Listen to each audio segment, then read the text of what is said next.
but you got to look at the economics. And when Michigan went right to work, you know, the bastion of the UAW, when Michigan, Wisconsin, Indiana, Oklahoma, when they all went right to work, that tipped the scale now to more than half the country, and we would be the 28th state. So it's about economics to me. I want everybody to have the opportunity to have a job. And Missouri being a closed union shop state has just been driving manufacturing out. Well, someone that just drove in. Hello. Hello, Annie Frey. How you doing? Good morning. Good. Good morning, Annie. Thanks for joining us. Thanks for stopping by. Thank you for letting me come crash your party here. You know, Annie, it's only Friday. You're getting a really early jump on Sunday night. I know. Yeah. Yeah. You know, you're talking about right to work, and I love listening to it driving in. I think you hit the nail on the head. It's economics versus the feel of it, and a lot of people obviously feel very passionately about it, and it's hard to have two people, you know, meeting in the middle about an issue when one's talking about how it makes them feel and one is talking about numbers on a piece of paper. And you speak from experience, because I heard you yesterday on the think tank. Oh, did you? And you were dealing with our Yeah. two very good liberal friends on there. Yes. And you're right. It was all about I feel. And Annie Frey's like, well, here's some facts that you could feel about. Well, I mean, you can sympathize with that, and you can understand people who have political beliefs based on how they feel about things. But at the end of the day, when you have people representing you in government, you don't want them to be doing it based on how they feel that day or that year, or you know, there needs to be an objective way to look at what is best for the collective people who sent them there to represent them. And education is one of those big things. And that's that. Oh, talk about emotion. Yes. And so let's talk about that. We're talking to Annie Frey, host of the Annie Frey Show, Saturdays from 5 to 7 p.m. here at FM News Talk 97.1 at Annie Frey Show. So Annie, as a young female conservative from Illinois, are you like a stranger in a strange land or what? I'm probably not as.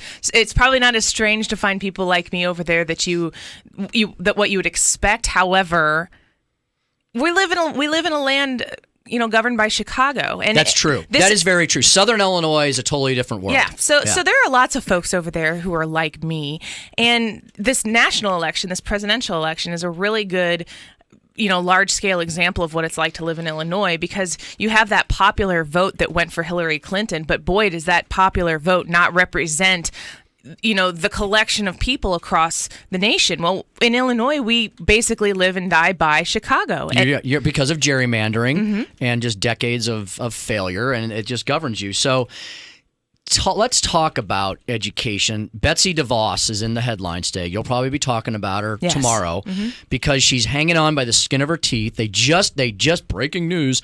They just had a procedural vote that she survived. So she survived the filibuster, and she's going to get a vote on the Senate floor.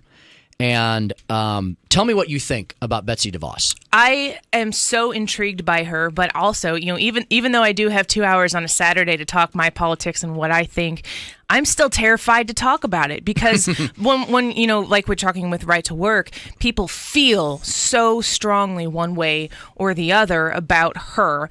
And it doesn't. They don't even necessarily have to hear what she says before they automatically feel that she's the worst thing to ever happen to education or the best thing. I send my kids to a parochial school, and I want to honestly ask the question, why should I not get credit for my tax dollars when I send my kids to a different educational institution within the boundaries of you know, the school district that I live in or whatever? I'm curious why. I'm not asking for your tax dollars or your tax dollars, but what about my tax dollars? Shouldn't you get some credit for that? Yes. Because you're lucky and blessed, because you obviously have every parent, I believe. So I'm a big education reformer. I was in the legislature in Missouri. I continue to advocate for it now in the private sector with a lot of the private sector work I do for First Rule and a lot of our advocacy issues there. You have the choice. Every parent has the choice, but not every parent has the means. Right. You're very blessed. You have the means and the choice.